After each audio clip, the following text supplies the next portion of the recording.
Sin un plan y sin ayuda. Eso fue una frase que retumba hoy en la opinión pública de los Estados Unidos sobre el manejo de la crisis humanitaria en Venezuela. Pero quien dijo esa frase ha dicho mucho más. Si nos hubieran dejado entrar antes, habríamos salvado muchas vidas.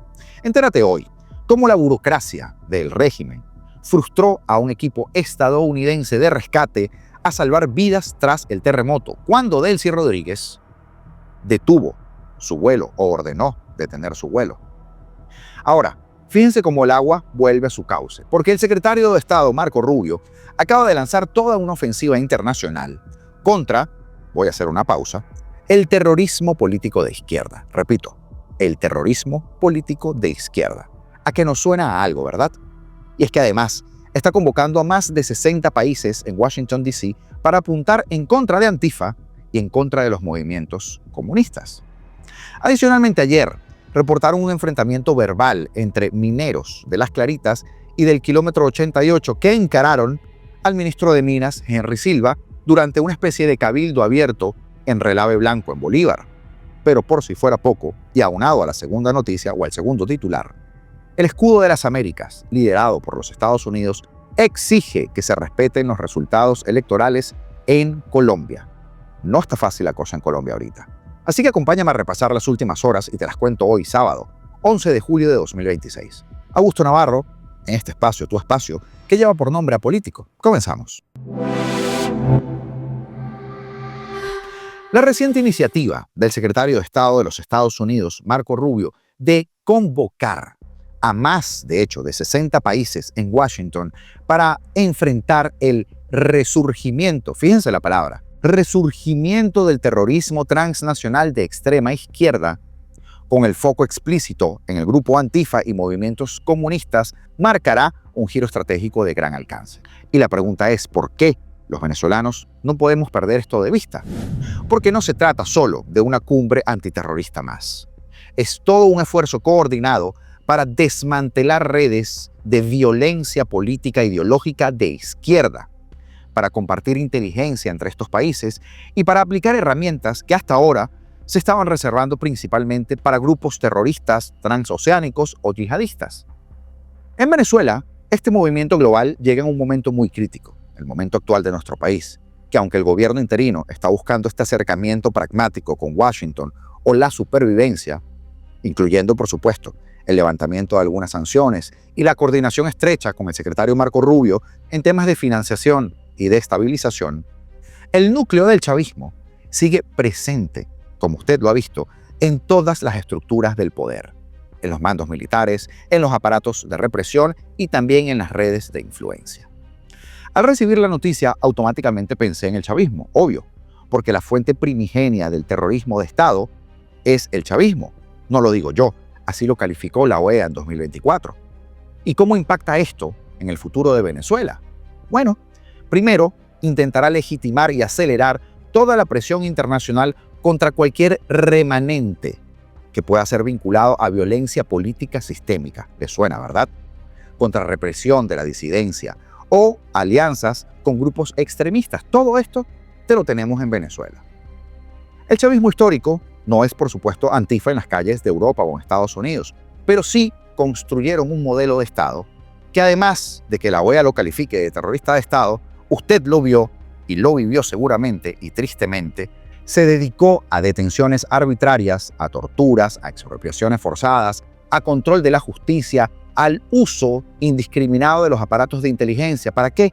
Para eliminar a la oposición.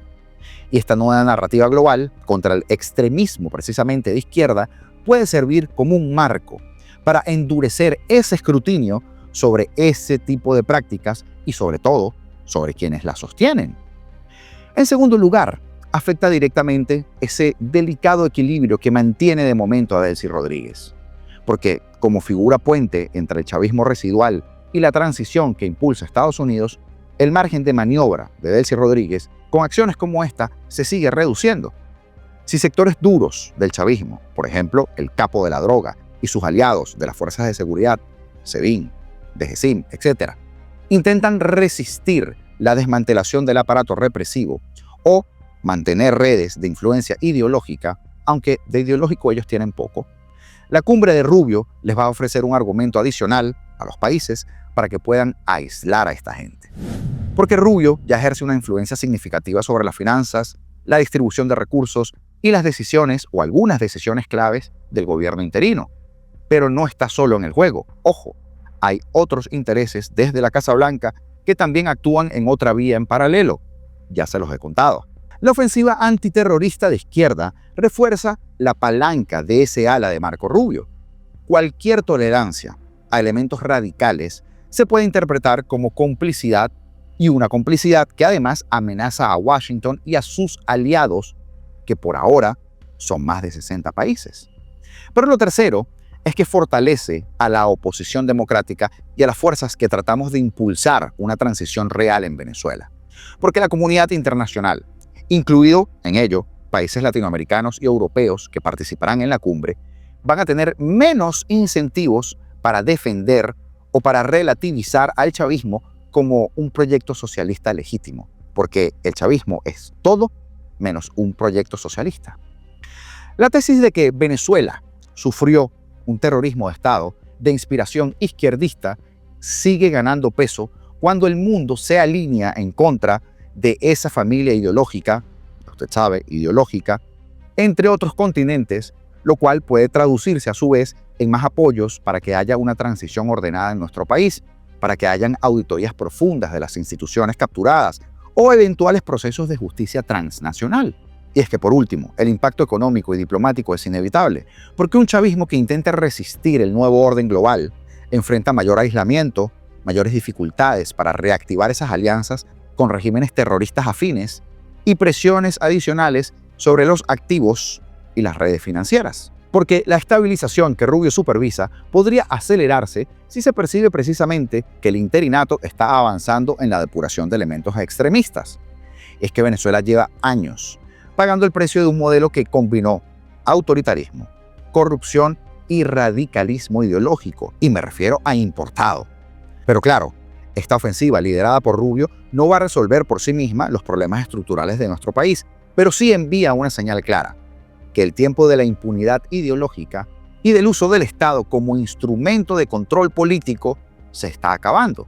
Y para Delcy Rodríguez, y lo que sea que quede, el bagazo del chavismo, la disyuntiva es bastante clara: avanzar decididamente hacia la democracia plena y el desmantelamiento de las estructuras represivas, o quedar atrapados en la narrativa global que ahora combatirán efectivamente Marco Rubio y estos países, o sea, el combate al extremismo de izquierda. El futuro de Venezuela dependerá en gran medida de cómo se navegue esa encrucijada en los próximos meses, porque la historia reciente demuestra que los regímenes que se aferran con uñas y dientes a modelos fallidos, como Delcy y compañía, terminan aislados, y esta cumbre podría ser el catalizador que Venezuela necesita para terminar de cerrar de una vez por todas ese capítulo oscuro internacional de apoyo al chavismo y para blindar también nuestro futuro de manera tal de que los salientes, el chavismo, no la tengan tan fácil para regresar.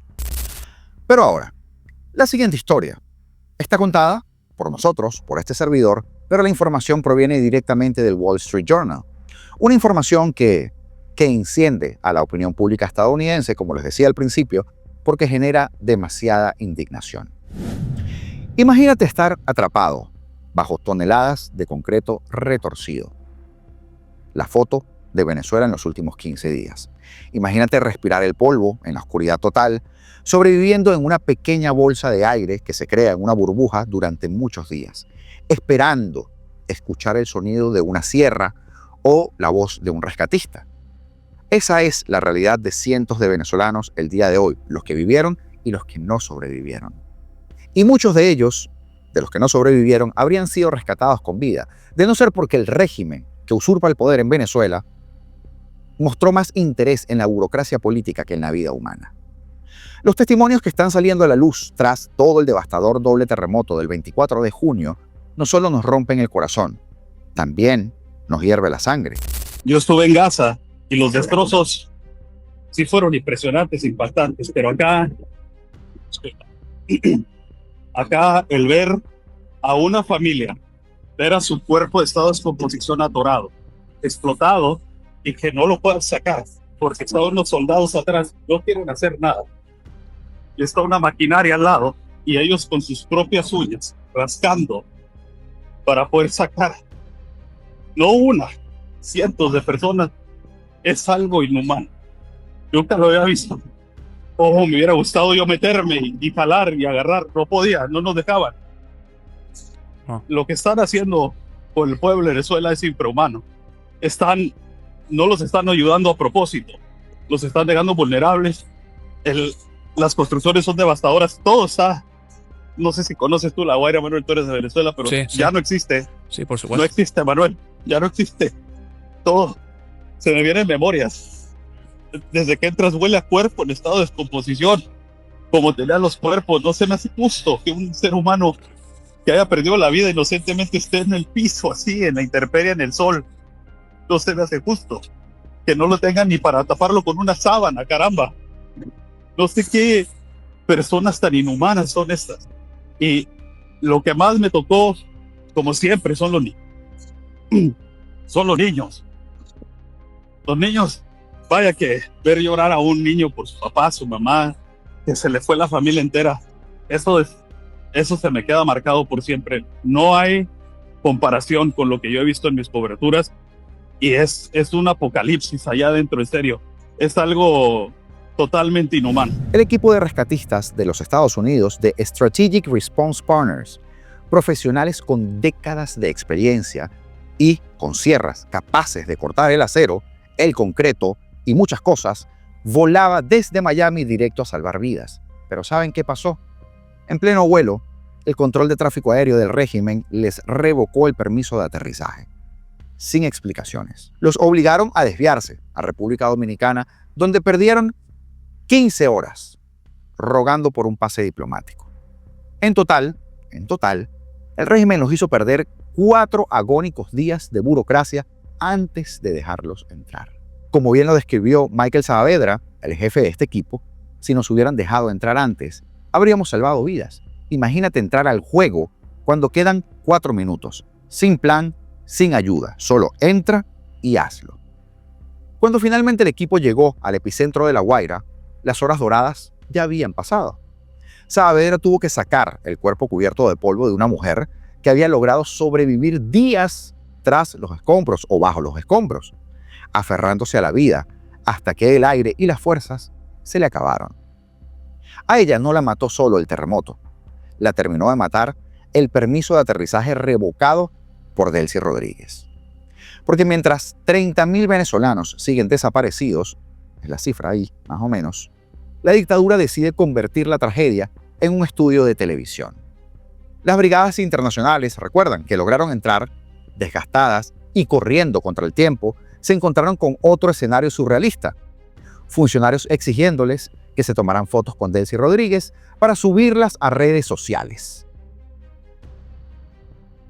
Pero afortunadamente la dignidad no se negocia en todas partes, porque Héctor Méndez, un veterano de la legendaria Brigada Mexicana de los Topos, se indignó cuando precisamente un reportero del Estado, hay gente que dice que es Madeleine García, no me consta, pero no tendría duda de que pudiera ser ella, le pidió que dedicara unas amables palabras a Delcy Rodríguez. Y su respuesta usted seguramente la vio y fue viral.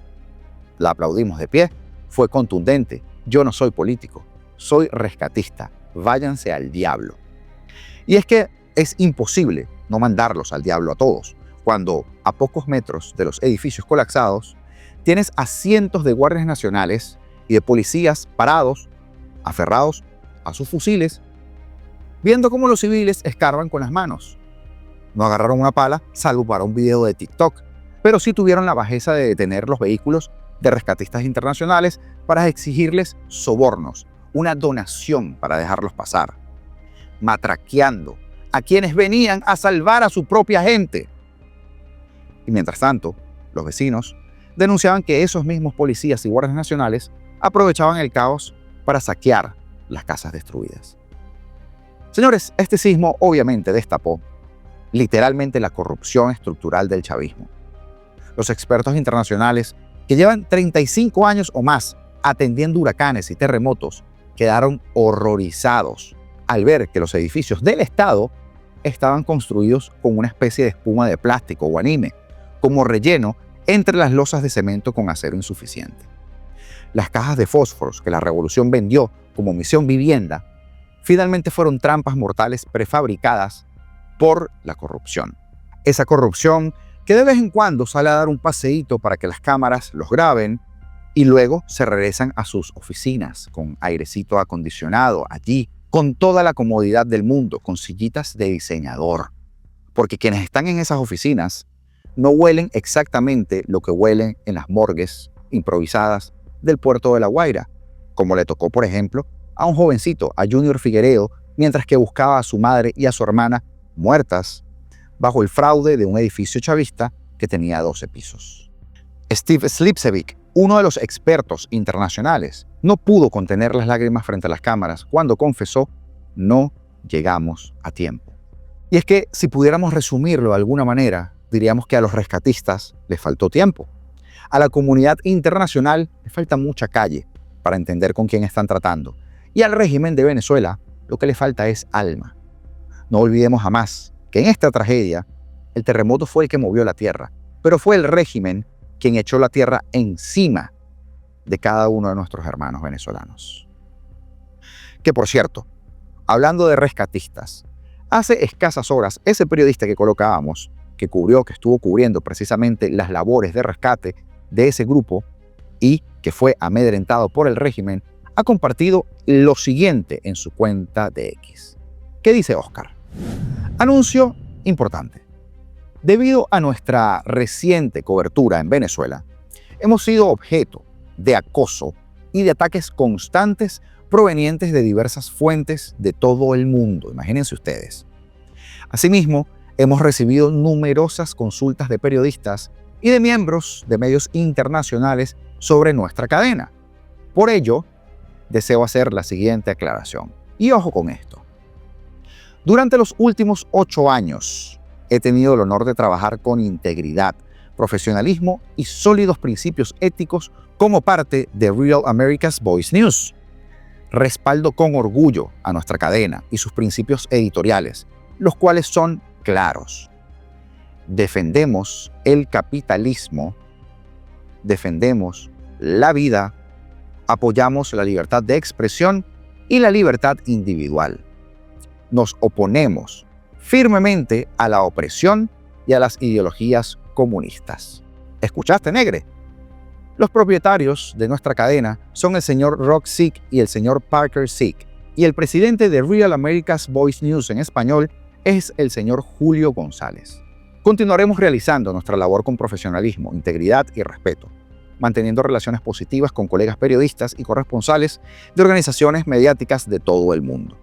Nuestro compromiso permanece inalterable: informar con veracidad y con ética y con respeto hacia nuestros colegas, guiados por nuestros principios y nuestra fe en Dios.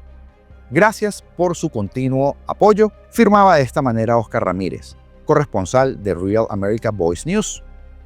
Y esto lo traigo a propósito porque es necesario para separar el trigo de la paja. Porque recordemos quién se está atribuyendo funciones de ese medio. Y recordemos en lo que anda metido el Javier Negre este. Por cierto, quería tomarme un minutito solamente para agradecer a las personas que nos han hecho llegar sus aportes, como por ejemplo nuestra querida Marisol, Javier Garcel, que lo hace desde Alemania, Rosa, que también ha hecho lo suyo, y también a Mirna. Gracias, señores. Gracias a todos ustedes por ser también parte de esta comunidad y además a todos quienes hacen sus contribuciones durante los directos también vía Super Chats o Super Thanks. En realidad, a todos los que están en este momento acá en este video, a ti que estás viendo, porque sin ustedes nada de esto tendría sentido. Así que dejen su like y suscríbanse si no lo han hecho, porque eso sí es gratis. Y de esa manera, créanme, nos ayudan muchísimo a seguir creciendo, a que sigamos haciendo este trabajo y que nuestra voz llegue a más rincones. Continuamos. Y Estados Unidos, junto a otros 12 países que conforman el escudo de las Américas, ¿lo recuerdan?, hicieron el día de ayer un llamado a respetar los resultados oficiales de las elecciones en Colombia. Y advirtieron que cualquier intento de deslegitimar el proceso electoral o de obstaculizar la transición de gobierno supone un desconocimiento de la voluntad popular y eso va a tener respuestas. El comunicado, que fue compartido por el Departamento de Estado de los Estados Unidos y suscrito también por Argentina, Bolivia, Chile, Costa Rica, República Dominicana, Ecuador, El Salvador, Guyana, Honduras, Panamá, Paraguay y Trinidad y Tobago, expresa su profunda preocupación por declaraciones y acciones que, sin fundamentos debidamente justificados, en este momento están poniendo en duda la integridad del proceso electoral de Colombia y que además generan incertidumbre sobre la transición institucional del hermano país, según relató la agencia de noticias EFE. Los firmantes rechazaron cualquier acción o cualquier decisión que busque desacreditar a las autoridades electorales, desconociendo el mandato otorgado por los colombianos, por los ciudadanos y también la obstaculización del proceso de empalme entre gobiernos, e instaron a las autoridades colombianas actuales a garantizar una transición pacífica, ordenada, transparente, en estricto apego a la Constitución, a la ley, a los principios democráticos. El pronunciamiento de esta alianza de gobiernos que están del lado bueno de la historia surge en el cierre de la semana en la que Petro declaró que se negaba a reconocer la victoria de Abelardo de las Priella en una segunda vuelta de las elecciones presidenciales del 21 de junio, donde ganó al candidato oficialista Iván Cepeda, quien al principio alegó fraude sin aportar pruebas, después se echó para atrás y ahorita vuelve a lo mismo. Posteriormente, de las Priella, públicamente respaldado por el presidente de Estados Unidos, afirmó en un video que Petro y Cepeda habían puesto en marcha un plan para aferrarse al poder a toda costa. ¿Mediante qué? Mediante un golpe de Estado, que es lo que a todas luces parece que está intentando hacer Petro. Este viernes, Petro, ante su homólogo brasileño, su panita Luis Ignacio Lula da Silva, se comprometió a dejar el cargo el próximo 6 de agosto y a promover una transición pacífica de gobierno. Sin embargo, lo que vemos en la práctica es otra cosa. Y todo esto salió de la conversación de Petro con Lula transcrita por fuentes oficiales. Abelardo de las Priella, el abogado y ahora presidente electo, debe asumir el cargo el próximo 7 de agosto para un mandato de 4 años. Pero ahí está Petro, intentando hacer lo que hace la izquierda: dañar cuando gobierna y desestabilizar cuando dejan el poder. Y hablando de desestabilizar, el día de ayer se reportó un fuerte enfrentamiento verbal entre mineros de Las Claritas y del kilómetro 88 con Henry Silva, el ministro de Minas. Esto durante una especie de cabildeo abierto en Relave Blanco, en Bolívar. Porque, sí, no olvidemos que ahora, allí en el arco minero, hay toda una situación. Mira esto. Métanse para la mina y te hacen de cuenta que hay compañías que trabajan hasta una semana y no les queda a los trabajadores, que uno tiene gente trabajando, gente que tiene padre, madre, hijos, nietos, son familia, y a veces le queda hasta 2 puntos a la semana. ¿Cómo va a ser posible que a nosotros nos van a venir a atropellar, a cobrarnos 40, 30, 15, si no les pagan no trabajan? ¿Dónde es eso? No, vamos a hacer algo eso con la doña. Pero vamos a hacer algo. Yo los dejo a ustedes para que se hablen y yo me voy, pues. Insisto, yo vine para acá a buscar soluciones. Yo vine para acá a buscar soluciones. Y las soluciones se deben sentarse, planificar y abordarse. Esas son las formas de hacerlo. Si ustedes quieren, yo los dejo aquí a ustedes y conversan, ¿ves? Pero yo vine fue a solucionar. Yo vine a solucionar. Entonces, como se los dije, compañeros, es bueno que me presten atención, porque ninguno de ustedes me llamó. Yo vine. ¿Okay? Aquí la presidenta me envía en función de poder buscar soluciones. Entonces, como se los dije, aquí nos vamos a reunir, lo voy a escuchar uno por uno, va a estar el mayor general, más nadie, en función de poder nosotros escuchar, tomar nota, con nombre y apellido. Lo que está haciendo la Fuerza Armada, según la señora, está muy mal. Está mal, porque no podemos incitar a la violencia. Los cobros excesivos los revisaremos, pero nosotros también tenemos que saber que de alguna forma nosotros nos tenemos que organizar. Aquí se han venido constituyendo brigadas, ¿sí o no? Ok, vamos a continuar constituyendo las brigadas. Además de eso, ¿qué queremos nosotros con la brigada? Asignarle a cada uno su área. ¿Para qué? Para que hagan su explotación. ¿Para qué? Para que se puedan organizar y formalizar. O nosotros queremos seguir trabajando de forma informal. No queremos, ¿verdad? Nosotros queremos evolucionar. Y para poder evolucionar tenemos que formalizarnos, tenemos que organizarnos. Lo he dicho siempre en todas mis intervenciones. Lo triste de todo es que ese cabildo abierto no va a llegar a buen puerto de momento, porque allí opera el crimen organizado, las bandas criminales, funcionarios del régimen, guerrilla colombiana y cuanto delincuente rojo quiere saquear el oro venezolano con el apoyo del régimen de Delcy, y de esa manera estos mineros artesanales solo están siendo extorsionados. Lo que a mí me ha hecho preguntarme, ¿qué pasa con esa gente? ¿Debe estar esa gente ahí o deberían ser sacados? Porque lo que se percibe desde afuera es que están saqueando la propiedad de todos los venezolanos. Que la llamada minería artesanal, yo no sé si debe existir, tengo que sentarme a echarle cabeza, pero si no, la explotación por parte de planes de guerrilla de militares extranjeros, de Zapatero, por ejemplo. Y eso quizás es un tema que podamos analizar en otro video, pero déjame saber tú qué piensas. Seguimos.